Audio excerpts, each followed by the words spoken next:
Hello students and welcome to Lesson 7, Day 1. This is our theory component as usual. We're going to cover three topics. First, let's get started by learning some new notes in the G position. We've learned G, A, B, C, and D. Now we're going to learn three new notes. You're going to need these for Deck the Halls. First, this is our high E. Remember that the D was on this line right here.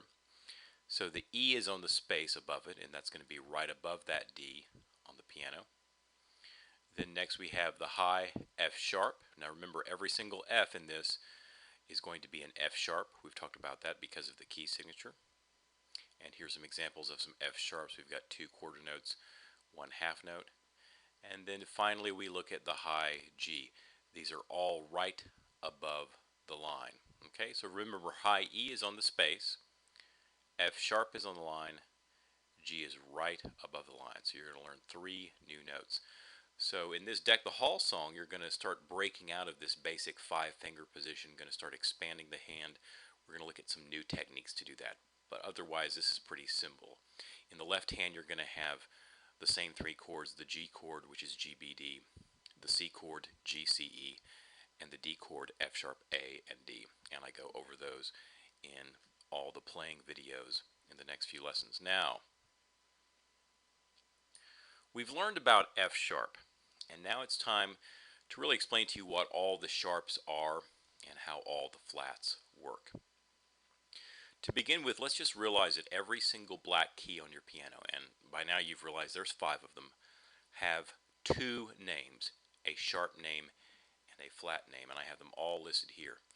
This, for example, C sharp is the same thing as D flat. Now notice the logical pattern here.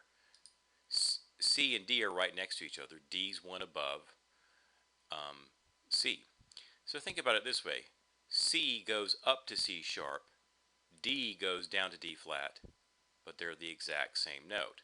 So to find the sharp note, you start on a note and then go up. In the next video I show you this, I show you each one on the piano. I know this may be difficult to just kind of conceive visually, but we continue this pattern. D sharp is the same thing as E flat.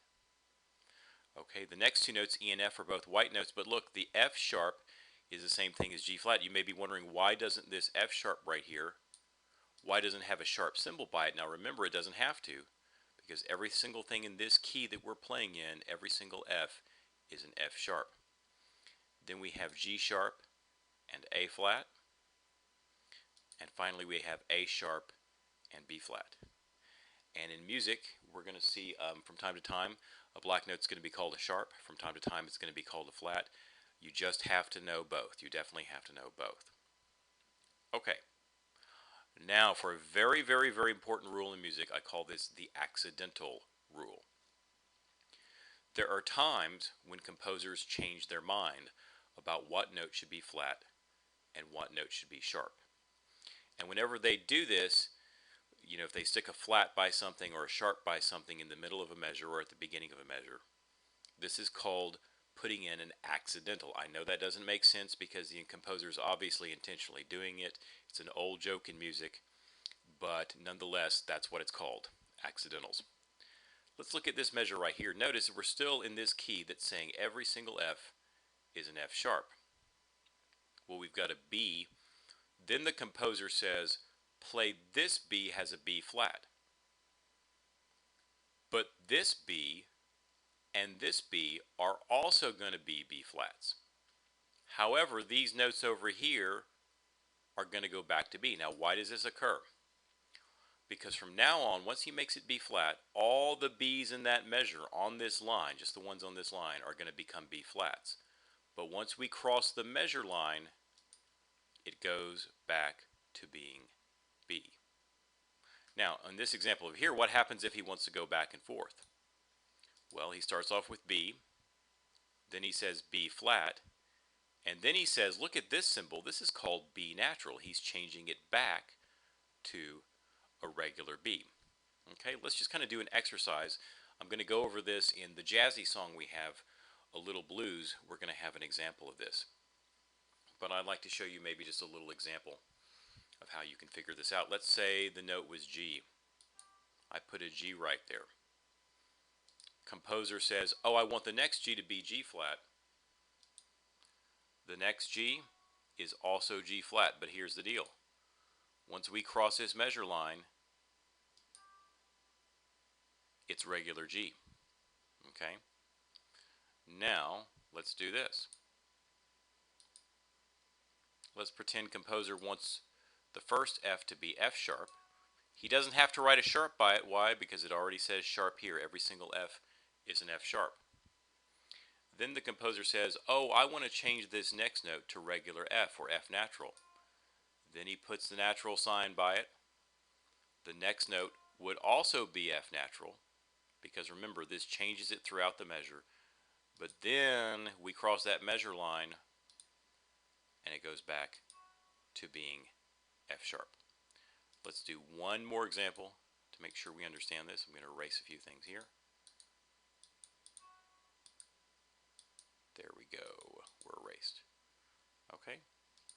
Let's say he wrote a C. We remember this from our C position. It's now a regular C, right? Because it doesn't say C sharp, it just says F sharp here. He's going to make the next one sharp, and the next one is sharp. But we cross the line, the measure line, this next measure, it's going to be C natural. Then if he wants to make it sharp again, he has to do this. What happens if he wants to go back to natural, C natural in this measure? Well, he just has to do this. This is a very, very complicated rule. Happens all the time in music, and this happens all the time with piano students where they'll kind of forget that he made something note, you know, a sharp or a flat in a measure, and they'll forget, well, I was supposed to play this one sharp. You know, for example, they may look at this one and forget that he made it sharp. Happens all the time, especially with younger students, well, even more advanced students, especially if there's a lot of notes in the piece. This can get really, really complicated. Okay? That is our theory lesson for this week, and I'll see you in the next lesson where I'm going to show you where all the sharps are and flats are on the piano.